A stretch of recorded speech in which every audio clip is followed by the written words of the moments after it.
Another instructional materials na naman nga ang ating ginawa.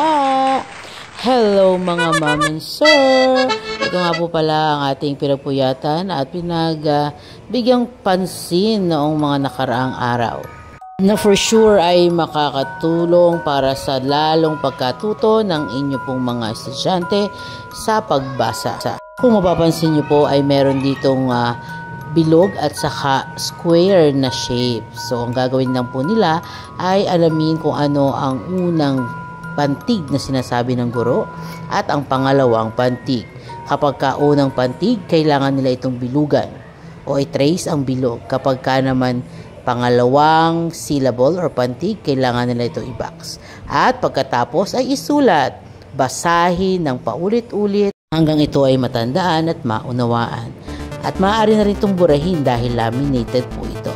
Kami po ito, kaya watch for more video.